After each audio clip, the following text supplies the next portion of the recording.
Hi welcome back to middle class mom corner ವ್ಲಾಗ್ಸ್ಗೆ. So ಇವತ್ತು ಬೆಳಗ್ಗೆಯಿಂದನೇ ವ್ಲಾಗ್ನ ಸ್ಟಾರ್ಟ್ ಮಾಡ್ತಾ ಇದ್ದೀನಿ. ಸೊ ತುಂಬ ದಿನ ಆಗಿತ್ತು ವೀಡಿಯೋ ಹಾಕಿದ್ದಿಲ್ಲ.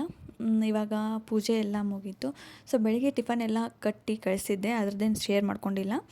ಅವ್ರನ್ನೆಲ್ಲ ಕಳಿಸ್ಬಿಟ್ಟು ಅದಾದಮೇಲೆ ಮತ್ತೆ ಸ್ನಾನ ಮಾಡ್ಕೊಂಡು ಪೂಜೆ ಅದೆಲ್ಲ ಮಾಡಿ ಇವಾಗ ನೈವೇದ್ಯಕ್ಕೆ ಅಂತ ಹೇಳ್ಬಿಟ್ಟು ಸಾಬುದಾನಿ ಪಾಯಸ ಮಾಡಿದ್ದೆ.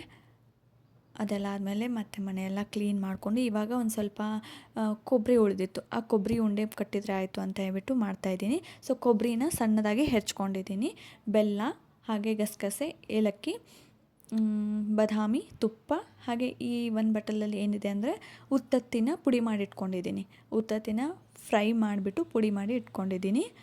ಇವಾಗ ಒಂದು ಪಾತ್ರೆಗೆ ಒಂದು 3-4 ಸ್ಪೂನಷ್ಟು ತುಪ್ಪ ಹಾಕಿ ಫಸ್ಟ್ ನಾವು ಡ್ರೈ ಫ್ರೂಟ್ಸ್ ಏನು ತೊಗೊಂಡಿದ್ದೆ ಬಾದಾಮಿ, ಅದನ್ನು ಒಂದು ಸ್ವಲ್ಪ ತುಪ್ಪದಲ್ಲಿ ಕರ್ಕೊಂಡು ತಕ್ಕೋಬೇಕು. ಸೊ ಹಾಗಾಗಿ ಇದನ್ನು ಒಂದು ಸ್ವಲ್ಪ ಇದು ಮಾಡ್ತಾಯಿದ್ದೀನಿ. ನೀವು ಗೋಡಂಬಿ ಇದ್ದರೆ ಗೋಡಂಬಿನ ಹಾಕ್ಕೋಬೋದು. ನಾನು ಇವಾಗ ಬಾದಾಮಿ ಅಷ್ಟೇ ಇತ್ತು, ಸೊ ಹಾಗಾಗಿ ಬಾದಾಮಿ ಅಷ್ಟೇ ಹಾಕಿದ್ದೀನಿ.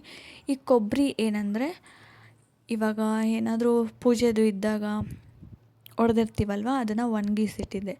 ಸೊ ಎಷ್ಟು ಅಂತ ಇಡೋದು ಅಂತ ಹೇಳ್ಬಿಟ್ಟು ನಾನು ಉಳಿತು ಅಂದರೆ ಈ ಥರ ಒಣಗಿಸ್ಬಿಟ್ಟು ಉಂಡಿಯದು ಏನಾದರೂ ಮಾಡಿರ್ತೀನಿ. ಮಕ್ಕಳಿಗೆ ಕೂಡ ತಿನ್ನೋಕ್ಕೂ ಆಗುತ್ತೆ ಆ್ಯಂಡ್ ವೇಸ್ಟ್ ಮಾಡೋಕ್ಕಿಂತ ಈ ಥರ ಏನಾದರೂ ಮಾಡಿದರೆ ಹೆಲ್ದಿಯಾಗೂ ಆಗುತ್ತೆ ಆ್ಯಂಡ್ ಅದನ್ನು ವೇಸ್ಟ್ ಮಾಡ್ದಂಗೂ ಆಗಂಗಿಲ್ಲ. ಹಾಗಾಗಿ ಇವಾಗ ಏನು ಕೊಬ್ಬರಿ ತುರಿದಿಟ್ಕೊಂಡಿದ್ದೆ ಅಲ್ವಾ, ಅದನ್ನು ಇವಾಗ ತುಪ್ಪದಲ್ಲಿ ಕರ್ಕೊಳ್ತಾ ಇದ್ದೀನಿ. ಅಂದರೆ ತುಪ್ಪದಲ್ಲಿ ನಾವು ಹುರಿತಾ ಇದ್ದೀನಿ. ನಿಮಗೆ ತುಪ್ಪ ಜಾಸ್ತಿ ಬೇಕಂದರೆ ತುಪ್ಪ ಜಾಸ್ತಿ ಹಾಕ್ಕೊಳ್ಳಿ, ಇಲ್ಲ ಅಂದರೆ ಸ್ವಲ್ಪನೇ ಹಾಕ್ಕೊಂಡು ಹುರ್ಕೊಳ್ಳಿ. ಅದಾದಮೇಲೆ ನಾನು ಬೆಲ್ಲ ಹಾಕ್ತಾಯಿದ್ದೀನಿ. ಬೆಲ್ಲ ಅಷ್ಟೇ ಸ್ವಲ್ಪ ಹಾಕಿದ್ದೀನಿ. ಮಕ್ಕಳಿಗೆ ಕೊಡೋದ್ರಿಂದ ಸ್ವೀಟ್ ಸ್ವಲ್ಪ ಕಡಿಮೆನೇ ಇರಲಿ ಅಂತ ಹೇಳ್ಬಿಟ್ಟು ಬೆಲ್ಲ ಸ್ವಲ್ಪ ಹಾಕಿದೆ. ನೀವು ಬೇಕಿದ್ರೆ ಜಾಸ್ತಿ ಹಾಕ್ಕೊಳ್ಳಿ. ಕೆಲವೊಬ್ಬರು ಬೆಲ್ಲದ ಆಡ್ ಮಾಡಿ ಹಾಕ್ತಾರೆ, ಅಂದರೆ ಬೆಲ್ಲದ ರಸ ಮಾಡಿ ಕಿಶಿಂದ ಹಾಕ್ತಾರೆ. ಆದರೆ ನಾನು ಆ ಥರ ಏನು ಮಾಡೋಕ್ಕೆ ಹೋಗಿಲ್ಲ. ನಾನು ಪ್ರತಿ ಸರ್ತಿನೂ ಈ ಥರ ಡ್ರೈ ಉಂಡಿನೇ ಮಾಡ್ತೇನೆ, ಹಾಗಾಗಿ ಇದನ್ನೇ ಮಾಡ್ತಾಯಿದ್ದೀನಿ. ಇವಾಗ ಏನು ಹಾಕಿದೆ ಅಂದರೆ ಉತ್ತತ್ತಿ ಏನು ಪುಡಿ ಮಾಡಿ ಇಟ್ಕೊಂಡಿದ್ದೆ ಅದನ್ನು ಹಾಕಿದ್ದೀನಿ. ಉತ್ತತ್ತಿ ಇಲ್ಲ ಅಂದರೆ ನಡೀತೆ, ಆಪ್ಷನಲ್, ನನ್ನ ಹತ್ರ ಇತ್ತು ಹಾಗಾಗಿ ಹಾಕಿದ್ದೀನಿ. ಇವಾಗ 1-2 ಸ್ಪೂನಷ್ಟು ಮತ್ತೆ ತುಪ್ಪ ಹಾಕಿ ಹುರ್ಕೊಳ್ತಾ ಇದ್ದೀನಿ. ಇದು ಹೆಂಗಂದರೆ ಇವಾಗ ಇನ್ಸ್ಟೆಂಟಾಗಿ ನೀವು ಜಸ್ಟ್ ಪುಡಿ ಮಾಡಿ ಇಟ್ಕೊಳ್ಳೋದು, ನಿಮ್ಗೆ ಯಾವಾಗ ಬೇಕೋ ಆವಾಗ ಉಂಡೆ ಕಟ್ಕೋಬೋದು. ಪುಡಿ ಮಾಡಿ ಇಟ್ಕೊಂಡು ಒಂದು ಡಬ್ಬದಲ್ಲಿ ಸ್ಟೋರ್ ಮಾಡಿ ಇಟ್ಕೊಂಡ್ರೆ ಇದೇನು ಕೆಡೋದಿಲ್ಲ, ಇದರಲ್ಲಿ ನೀರಿನ ಅಂಶ ಏನೂ ಇರೋದಿಲ್ಲ ಅಲ್ಲ, ಹಾಗಾಗಿ ಏನೂ ಆಗೋದಿಲ್ಲ ಎಷ್ಟು ದಿನ ಆದ್ರೂ. ಇದನ್ನು ನೀವು ಮಕ್ಕಳು ಏನಾದರೂ ಬೇಡಿದಾಗ ಒಂದು 5 ಉಂಡೆ 6 ಉಂಡೆ ಈ ಥರ ನೀವು ಕಟ್ಟಿಡ್ಬೋದು. ನೋಡಿ ಈ ಥರ ಪುಡಿ ಇರುತ್ತೆ, ಪುಡಿನ ಮಾಡಿ ಒಂದು ಡಬ್ಬದಲ್ಲಿ ಇಟ್ಕೊಳ್ಳೋದು.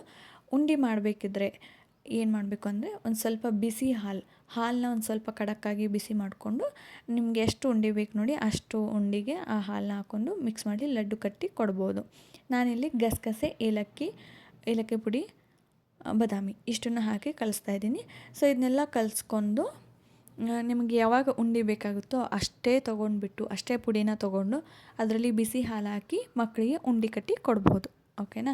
ಸೊ ಈ ಥರ ನಾನು ಫಸ್ಟ್ ಟೈಮ್ ಇದನ್ನ ಟ್ರೈ ಮಾಡೋದು, ಬಟ್ ಟೇಸ್ಟ್ ಚೆನ್ನಾಗಿ ಬಂದಿತ್ತು.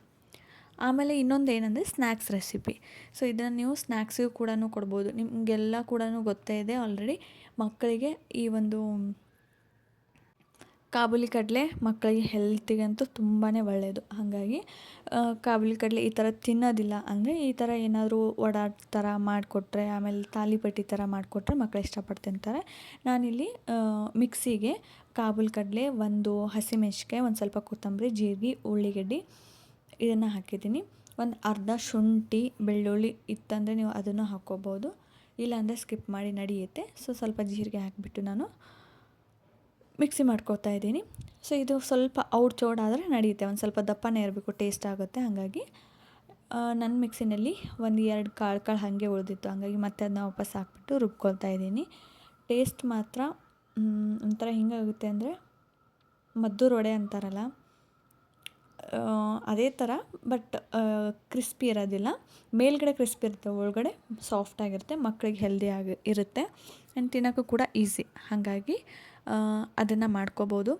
ಇದನ್ನು ನೀವು ಎಣ್ಣೆಯಲ್ಲಿ ಫ್ರೈ ಮಾಡ್ಬೋದು ಅಥವಾ ಶಾಲೋ ಫ್ರೈ ಕೂಡ ಮಾಡ್ಕೋಬೋದು. ನಿಮಗೆ ಆಯಿಲ್ ಬೇಡ ಅಂದರೆ ಇದು ಬರುತ್ತೆ ನೋಡಿ, ಸ್ಯಾಂಡ್ವಿಚ್ ಟ್ರೇ ಬರುತ್ತಲ್ವ, ಟೋಸ್ಟರು.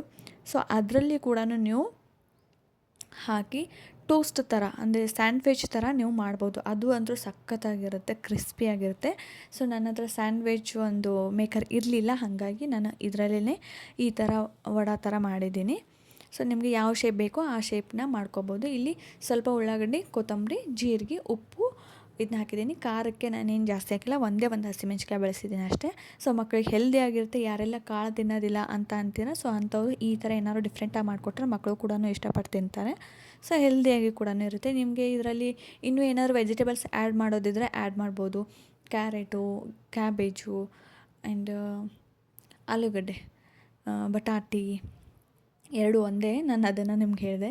ಬಟಾಟಿ, ಆಮೇಲೆ ಒಂದು ಸ್ವಲ್ಪ ಕಡ್ಲೆ ಹಿಟ್ಟು, ಅಕ್ಕಿ ಹಿಟ್ಟು ಹಾಕೋದ್ರಿಂದ ಕ್ರಿಸ್ಪಿ ಬರುತ್ತೆ. ಅಕ್ಕಿ ಹಿಟ್ಟು ಇಲ್ಲ ಅಂದರೆ ನೀವು ಕಾರ್ನ್ಫ್ಲೋರ್ ಹಿಟ್ಟು ಕೂಡ ಹಾಕೋಬೋದು. ಸೊ ಒಂದು 2-3 ಸ್ಪೂನಷ್ಟು ಕೋಟಿಂಗ್ ಮಾಡೋದಕ್ಕೆ ಅಂತ ಹೇಳ್ಬಿಟ್ಟು ಹಾಕ್ಕೊಳ್ತಾ ಇದ್ದೀನಿ ನಾನು. ಸಖತ್ತಾಗಿರುತ್ತೆ ಹೇಳ್ತೀನಿ. ನಾನು ಹಿಂದೆನೂ ಒಂದು ವೀಡಿಯೋ ಹಾಕಿದ್ದೆ ಸ್ನ್ಯಾಕ್ಸ್ ರೆಸಿಪಿದು, ಚುರ್ಮುರಿಂದ ಬಜ್ಜಿ ಮಾಡೋದು ಯಾವ ಥರ ಅಂತ ಹೇಳ್ಬಿಟ್ಟು. ಸೇಮ್ ಮೆಥಡ್, ಬಟ್ ಟೇಸ್ಟ್ ಮಾತ್ರ ಸಖತ್ತಾಗಿರುತ್ತೆ.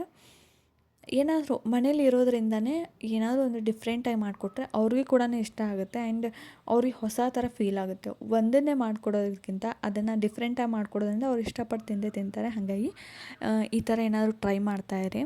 ಸೊ ಇದು ಒಂದೇ ಕಾಳಲ್ಲ, ನೀವು ಏನಂತಾರೆ ಮೂಗ್ನಿ ಕಾಳು ಉಸುಳಿ ಇರುತ್ತೆ ನೋಡಿ, ಅದರಿಂದ ಕೂಡ ಮಾಡ್ಬೋದು. ಅದನ್ನು ಟೇಸ್ಟ್ ಸಖತ್ತಾಗಿರುತ್ತೆ ಆ್ಯಂಡ್ ಹೆಲ್ದಿಯಾಗಿರುತ್ತೆ. ಹಾಗಾಗಿ ಅದನ್ನು ಮಾಡ್ಬೋದು. ನಾನಿಲ್ಲಿ ಬಜ್ಜಿ ಥರ 1-2 ರೌಂಡ್ ಥರನೂ ಮಾಡ್ತಾಯಿದ್ದೀನಿ. ಹಾಗೆ ಕಟ್ಲೆಟ್ ಥರ ತಟ್ತಾ ಇದ್ದೀನಿ ಕೂಡ. ನಿಮಗೆ ಯಾವ ಶೇಪ್ ಬೇಕು, ಮಕ್ಕಳಿಗೆ ಯಾವ ಶೇಪ್ ಇಷ್ಟನೋ ನೀವು ಆ ಥರ ಮಾಡಿಕೊಡಿ. ಸೊ ಇವತ್ತಿನ ಒಂದು ಸ್ನ್ಯಾಕ್ಸ್ ರೆಸಿಪಿ ಆ್ಯಂಡ್ ಕೊಬ್ಬರಿ ಉಂಡೆ ಅದನ್ನು ನಿಮ್ಗೆ ಇಷ್ಟ ಆಯಿತು ಅಂದ್ಕೋತೀನಿ. ಇಷ್ಟ ಆದರೆ ಪ್ಲೀಸ್ ಲೈಕ್ ಮಾಡಿ, ಚಾನಲ್ನ ಸಬ್ಸ್ಕ್ರೈಬ್ ಮಾಡ್ಕೊಳ್ಳಿ. ಸೊ ನೆಕ್ಸ್ಟ್ ವೀಡಿಯೋದಲ್ಲಿ ನಾನು ನಿಮಗೆ ಮನೆಯಲ್ಲೇ ಒಂದು ಹೋಮ್ ಮೇಡ್ ಬೋರ್ಮಿಟಾನ ಯಾವ ಥರ ರೆಡಿ ಮಾಡ್ಕೊಳ್ಳೋದು ಅಂತ ಹೇಳ್ಬಿಟ್ಟು ತಿಳಿಸ್ಬೇಕು ಅಂದ್ಕೊಂಡಿದ್ದೀನಿ. ಸೊ ಮಾಡ್ತಾಯಿದ್ದೀನಿ ನಾನು ಹೆಲ್ದಿಯಾಗಿ. ಹೊರಗಡೆ ಬೋರ್ಮಿಟಾ ಪೌಡರ್ ತಂದು ಮಕ್ಕಳಿಗೆ ಕೊಡೋಕ್ಕಿಂತ ಹೆಲ್ದಿಯಾಗಿ ಮನೆಯಲ್ಲೇ ಮಾಡ್ಕೋಬೋದು. ಸೊ ನೀವು ಮಕ್ಕಳಿಗೆ ಕ್ಯಾಲ್ಸಿಯಮ್ ಏನು ಕೊಡ್ತೀರಲ್ವ, ಕ್ಯಾಲ್ಸಿಯಮ್ಗೋಸ್ಕರ ನೀವು ಹಾಲು ಜಾಸ್ತಿ ಕೊಡ್ತೀರಲ್ವ, ಸೊ ಹಾಲು ಕೊಡೋಕ್ಕಿಂತ 10 ಪಟ್ಟು ಎನರ್ಜಿ ಅಂದರೆ ರಾಗಿ. ಸೊ ಹಾಗಾಗಿ ರಾಗಿನ ಯೂಸ್ ಮಾಡ್ಕೊಂಡು ಯಾವ ಥರ ನಾವು ಮನೇಲೇ ಒಂದು ಹಾರ್ಲಿಕ್ಸ್, ಬೋರ್ಮಿಟಾ ಅನ್ಬೋದು, ಆ ಒಂದು ಪೌಡರ್ನ ಮನೇಲಿ ಯಾವ ಥರ ರೆಡಿ ಮಾಡೋದು ಅಂತ ಅಂದ್ಬಿಟ್ಟು ನೆಕ್ಸ್ಟ್ ವೀಡಿಯೋದಲ್ಲಿ ನಾನು ನಿಮಗೆ ಶೇರ್ ಮಾಡ್ಕೋತೀನಿ. ಸೊ ಚಾನಲ್ನ ಸಬ್ಸ್ಕ್ರೈಬ್ ಮಾಡ್ಕೊಳ್ಳಿ, ಆವಾಗ ನೆಕ್ಸ್ಟ್ ವೀಡಿಯೋ ನಿಮಗೆ ನೋಟಿಫಿಕೇಷನ್ ಬರುತ್ತೆ. ಓಕೆನಾ? ಸೊ ಹೆಲ್ದಿಯಾಗಿರುತ್ತೆ. ಜಾಸ್ತಿ ಇಂಗ್ರೀಡಿಯೆಂಟ್ಸ್ ಏನೂ ಬೇಕಾಗಲ್ಲ. ಆ ಕಾಳು ಹಾಕಬೇಕು, ಇದು ಎಲ್ಲ ಹಾಕಬೇಕು, ಡ್ರೈ ಫ್ರೂಟ್ಸ್ ಅದೆಲ್ಲ ಹಾಕಬೇಕು ಅಂತ ಏನಿಲ್ಲ. ಸಿಂಪಲ್ಲಾಗಿ ಜಸ್ಟ್ ಒಂದು 3-4 ಇಂಗ್ರೀಡಿಯೆಂಟ್ಸಿಂದನೇ ನೀವು ಮನೆಯಲ್ಲೇ ಮಾಡ್ಕೋಬೋದು. ಮಕ್ಕಳಿಗೂ ಕೂಡ ಹೆಲ್ದಿಯಾಗಿರುತ್ತೆ ಆ್ಯಂಡ್ ಅದರಿಂದ ವೇಟ್ ಗೇನ್ಸ್ ಕೂಡ ಆಗುತ್ತೆ.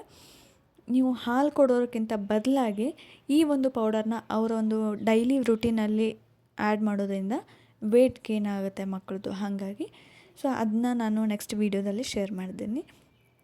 ಸೊ ವೇಟ್ ಮಾಡ್ತಾಯಿರಿ. ಇವತ್ತಿನ ಒಂದು ವೀಡಿಯೋ ಇಷ್ಟ ಆಗಿತ್ತು ಅಂದರೆ ಪ್ಲೀಸ್ ಲೈಕ್ ಮಾಡಿ, ಚಾನಲ್ನ ಸಬ್ಸ್ಕ್ರೈಬ್ ಮಾಡ್ಕೊಳ್ಳಿ. ಓಕೆನಾ? ಸೊ ಸಿಗ್ತೀನಿ ನೆಕ್ಸ್ಟ್ ವೀಡಿಯೋದಲ್ಲಿ. Take care, bye, love you all. ನೀವು ನೋಡ್ತಾ ಇರ್ಬೋದು ಎಷ್ಟು ಚೆನ್ನಾಗಿ ಕಾಣ್ತದೆ ಅಂತೇಳಿ. ಮೇಲ್ಗಡೆ ಅಂತೂ ಕ್ರಿಸ್ಪಿಯಾಗಿರುತ್ತೆ, ಸಖತ್ತಾಗಿರುತ್ತೆ ಟೇಸ್ಟ್. ಒಂದು ಸರ್ತಿ ನೀವು ಕೂಡ ಟ್ರೈ ಮಾಡಿ.